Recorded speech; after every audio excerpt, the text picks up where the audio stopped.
الحمد لله وحده والصلاة والسلام على من لا نبي بعده أما بعد فأعوذ بالله من الشيطان الرجيم بسم الله الرحمن الرحيم إن هذا القرآن يهدي للتي هي أقوم وقال النبي صلى الله عليه وسلم إن الله يرفع بهذا الكتاب أقواما ويضع به آخرين أو كما قال عليه الصلاة والسلام. زمانہ آج بھی قرآن ہی سے فیض پائے گا، زمانہ آج بھی قرآن ہی سے فیض پائے گا، مٹے گی ظلمت شب اور سورج جگمگائے گا. یہ سچ ہے کہ دو جہاں کے راز ہے قرآن کے اندر، مگر افسوس کہ وہ بند ہے جزدان کے اندر. نہ جانے کیوں ابھی حالات کے تیور نہیں بدلے، ابھی شاید کمی ہے کچھ میرے ایمان کے اندر. عزیز دوستوں اور قرب و جوار سے تشریف لائے ہوئے پیارے نوجوانوں، قرآن پاک اللہ تبارک و تعالیٰ کی طرف سے نازل کردہ انسانوں کے نام ایک عظیم پیغام کا نام ہے. اللہ تبارک و تعالیٰ نے اپنا پیغام انسانوں کے نام قرآن کریم کی شکل میں دنیا میں بھیجا ہے. نزل به الروح الامین علی قلبک لتکون من المنذرین. قرآن پاک کو اللہ تبارک و تعالیٰ نے جبرائیل امین کے ذریعے اللہ کے نبی کے قلب اطہر پر نازل کیا ہے. قرآن پاک دنیا کی سب سے عظیم الشان وہ کتاب ہے جسے انسان اپنا کر کے دنیا اور آخرت میں کامیابی حاصل کر سکتا ہے. اس قرآن پاک کے ہم مسلمانوں پر قرآن کچھ حقوق ہے جن کو اگر ادا نہیں کیا گیا تو قیامت کے دن اس کے بارے میں پوچھا جائے گا. اللہ تبارک و تعالیٰ کی ارشاد ہے وَإِنَّهُ لَذِكْرٌ لَكَ وَلِقَوْمِكَ وَسَوْفَ تُسْأَلُونَ. یہ قرآن پاک اللہ کے نبی کے لیے، ان کی قوم کے لیے ایک عظیم الشان چیز ہے اور تم سب سے قیامت کے دن قرآن کے بارے میں سوال کیا جائے گا. یعنی قرآن پاک ہمارے لیے، نبی کے لیے یہ ایک عظیم الشان چیز ہے اور قیامت کے دن اللہ تعالیٰ آپ سے اس کے بارے میں سوال کریں گے کہ آپ نے قرآن پاک کے حقوق ادا کیے کہ نہیں کیے، آپ نے قرآن پاک کا احترام کیا کہ نہیں کیا. اس آیت سے ہمیں معلوم ہوتا ہے کہ ہم مسلمانوں پر قرآن پاک کے کچھ حقوق ہیں، اسی کے تعلق سے آج مختصراً بات کرنی ہے. قرآن پاک کا ہم تمام مسلمانوں پر سب سے پہلا حق یہ ہوتا ہے کہ ہم سب قرآن پاک پر ایمان لائے. فآمنوا باللہ ورسولہ والنور الذی انزلنا. اے لوگوں، اللہ کے اوپر، ان کے رسول پر ایمان لاؤ اور اس نور پر جو قرآن کی شکل میں اللہ کے نبی پر نازل ہوا ہے. ایمان ہمارا یہ ہوگا قرآن کے تعلق سے کہ قرآن اللہ تبارک و تعالیٰ کی طرف سے نازل کردہ وہ عظیم الشان کتاب ہے جو اللہ نے انسانوں کی رہبری کے لیے اپنے نبی محمد عربی کے قلب اطہر پر نازل کیا ہے. ذالک الکتاب لا ریب فیہ. قرآن کے بارے میں ہمارا یہ ایمان ہونا چاہیے کہ قرآن کریم کے اندر شک کی گنجائش نہیں ہے. اگر کسی بھی مومن کو یہ شک ہو جائے کہ قرآن پاک کا کوئی حکم انسانوں کے لیے ظلم کی شکل میں ہے، قرآن پاک کا کوئی حکم انسانیت کے خلاف ہے، یقین مانیے اس کا ایمان سینے سے نکل جائے گا. قرآن پاک کا پہلا حکم یہ ہے ہم سب قرآن پاک پر ایمان لانے والا بن جائے اور یقین رکھے کہ قرآن کریم کے اندر شک کی گنجائش نہیں ہے. قرآن پاک کا دوسرا حکم یہ ہے کہ قرآن پاک کی تلاوت کرنا. آج بہت سے ایسے لوگ ہیں جو سمجھتے ہیں کہ قرآن پاک کو بغیر سمجھ کے پڑھنا ثواب کا درجہ نہیں رکھتا ہے. حالانکہ قرآن پاک کو سمجھ کے پڑھا جائے یا بغیر سمجھ کے پڑھا جائے، بہر صورت قرآن پاک پڑھنے پر ثواب ہے. اللہ تبارک و تعالیٰ نے قرآن پاک تلاوت کرنے کا حکم دیا ہے. اتل ما اوحی الیک من کتاب ربک. اے نبی، جو کتاب آپ کے رب کی جانب سے نازل کی گئی ہے آپ اس کی تلاوت کیجئے. ان الذین یتلون کتاب اللہ. کہ ایمان والے وہ ہیں جو اللہ کی کتاب کو پڑھتے ہیں، ان کی تلاوت کرتے ہیں. جامع ترمذی کی روایت اللہ کے نبی نے فرمایا من قرأ حرفا من کتاب اللہ فلہ بہ حسنۃ. کہ جو انسان قرآن پاک کی ایک حرف پڑھے گا اللہ تعالیٰ اس کو ایک نیکی عطا کرے گا اور وہ ایک نیکی 10 نیکی کے برابر ہوگا. یعنی کہ قرآن پاک کے ایک حروف پر 10 نیکی ملے گی. اتنا سستا سودا ہے۔ حضرت ابو ذر غفاری رضی اللہ تعالیٰ عنہ فرماتے ہیں اللہ کے نبی نے فرمایا مجھے یا ابا ذر، اے ابو ذر، اگر تم سے ہو سکے کہ تم صبح سویرے جاؤ قرآن پاک کی ایک آیت سیکھ لو، خیر لک ان تصلی مئات رکعۃ، یہ تمہارے لیے قرآن پاک کی ایک آیت سیکھنا 100 رکعت نفل پڑھنے سے بہتر ہے۔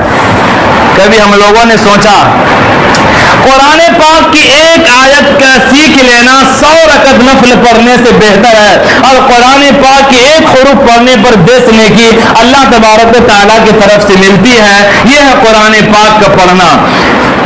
ان میں سے اکثر لوگ ایسے ہوں گے، اگر میں کہہ دوں کہ کتنے لوگ ہیں جو صحیح سے قرآن پاک پڑھ سکتے ہیں، ہاتھ اٹھائیے۔ شرم کے مارے سر جھک جائے گا، چند گنے چنے ہاتھ اٹھیں گے، اکثر ہاتھ نہیں اٹھ پائے گا، کیونکہ ہمیں قرآن پاک سیکھنے کی زندگی میں فرصت نہیں ملتی ہے۔ عجیب و غریب المیہ ہے، جو کتاب اللہ نے ہمیں ہدایت کے لیے دی ہے، جس کتاب پر ایمان لائے بغیر ہم مسلمان نہیں ہو سکتے، وہ کتاب پڑھنے کی بھی ہمارے اندر توفیق نہیں ہے، تو اللہ تعالیٰ ہمیں دنیا میں عزت کیسے عطا کریں گے؟ ہمارے اکابر تو وہ تھے کہ امام ابو حنیفہ رحمۃ اللہ علیہ کے بارے میں لکھا ہے، خطیب بغدادی نے لکھا ہے کہ 40 سال تک انہوں نے عشاء کی وضو سے فجر کی نماز پڑھی، اور ایک ایک رکعت میں پورے قرآن پاک تلاوت کر لیا کرتے تھے۔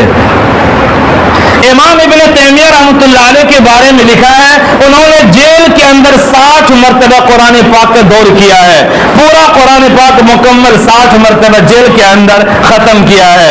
وہ ہمارے اکابر تھے، بزرگ تھے، جنہوں نے قرآن سے اتنا تعلق مضبوط کیا، قرآن پاک سے اتنی محبت کی، آج بھی ہم لوگ فخر کے ساتھ ان کا نام لیتے ہیں، اور آج قرآن ہمارے گھر کے اندر ہے، ہمیں کھولنے کی بھی فرصت نہیں ملتی۔ اکثر مسلمان یہ سوال کرتے ہیں کہ ہم مسلمان ہیں تو ہم اتنا پریشان کیوں ہے؟ پریشان یہی ہے کہ قرآن آپ کے گھر کے اندر ہے، لیکن آپ کے دل کے اندر ابھی تک اترا نہیں ہے۔ جس قرآن پاک کے بارے میں اللہ کے نبی نے فرمایا ان اللہ یرفع بہذا الکتاب اقواما ویضع بہ آخرین، قرآن پاک ایسی کتاب ہے جس کے ذریعے اللہ تعالیٰ بعض قوم کو مقام و مرتبہ عطا کرتے ہیں، اور یہی وہ کتاب ہے جس کے ذریعے بعض قوم کو ذلیل و رسوا کر دیتے ہیں۔ جو قوم اللہ کی کتاب کو تھامے، اللہ کی کتاب سے محبت کرے، اللہ تعالیٰ دنیا میں اس کو عزت عطا کریں گے، یہ بات طے ہے۔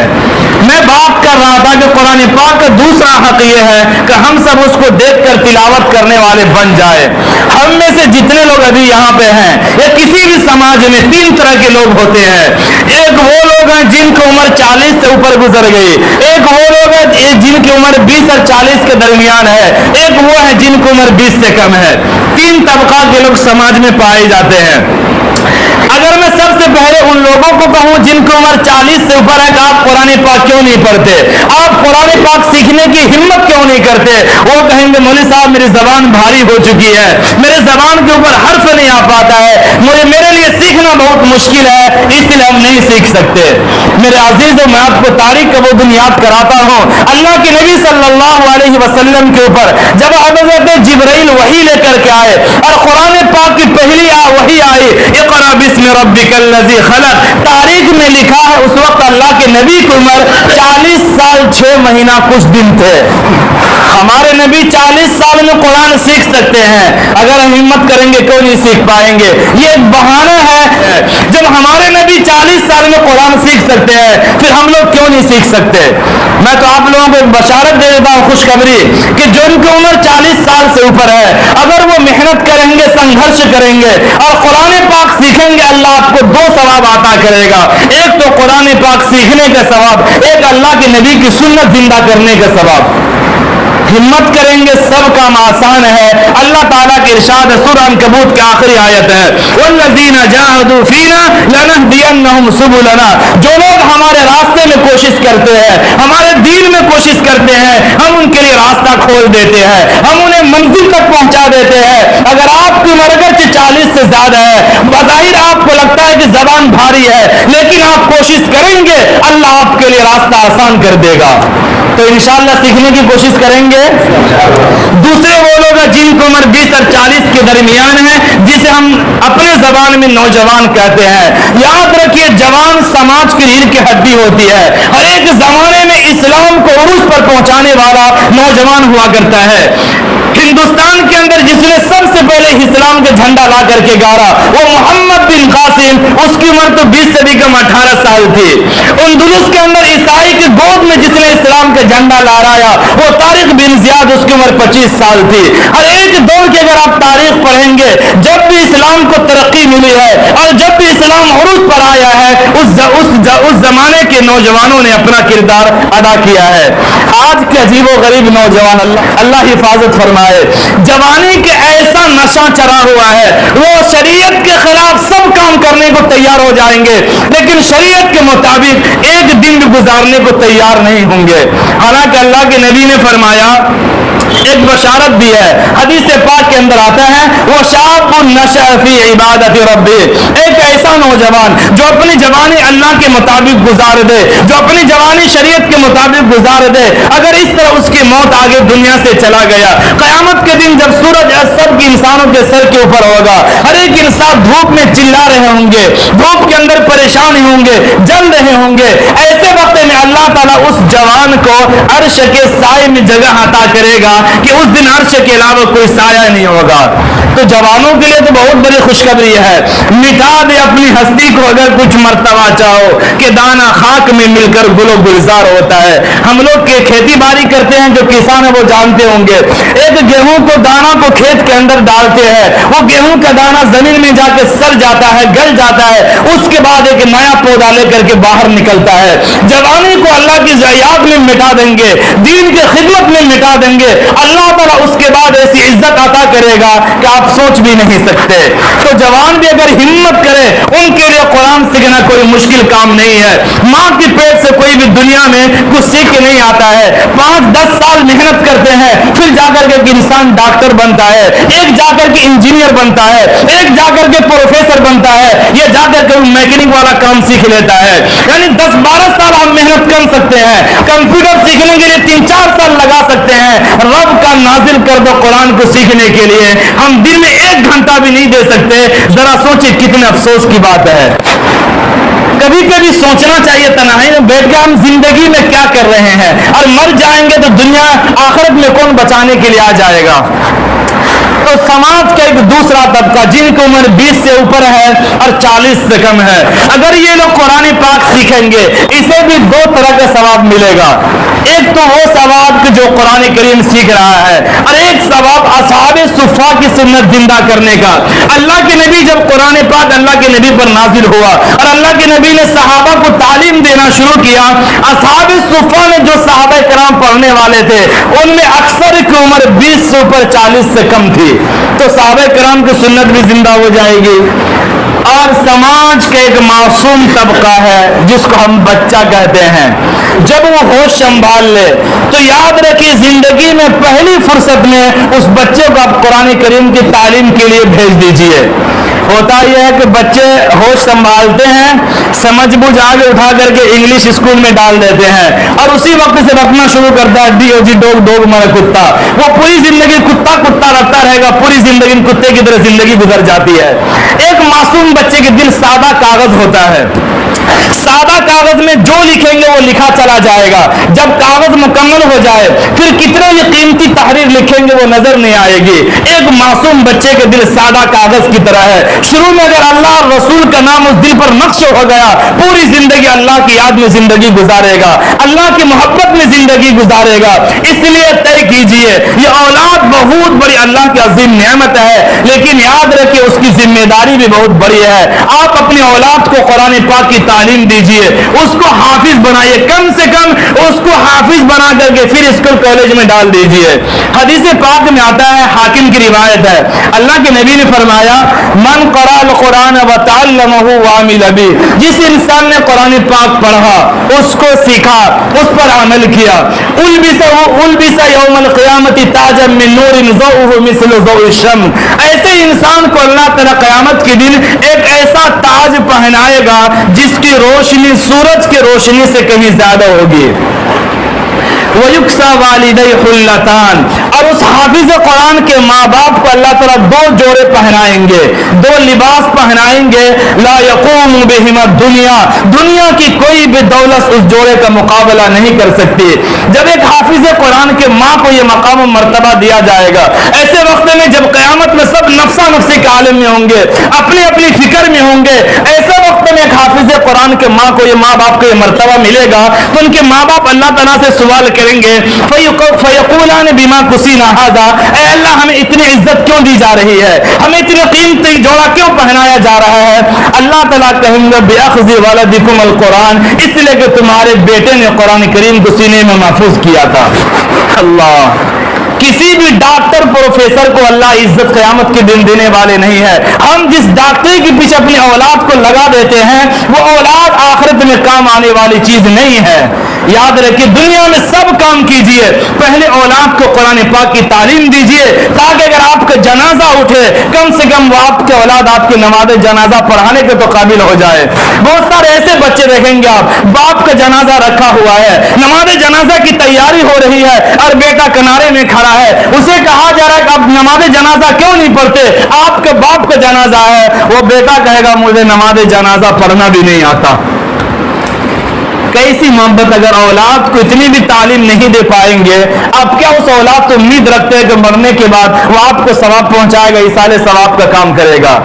اس لیے اپنے معصوم بچوں کو بھی قرآن پاک کی تعلیم دینا ہے۔ یہ دوسرا حق تھا کہ قرآن پاک کی تلاوت کرنا۔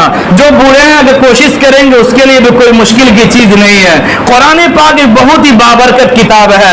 وَهَذَا ذِكْرٌ مُبَارَكٌ أَنزَلْنَاهُ، یہ ایک مبارک ذکر ہے جو میں نے نازل کیا ہے۔ جن لوگوں نے اس ذکر کو سینے سے لگایا اللہ نے اس کی زندگی میں برکت عطا کی ہے۔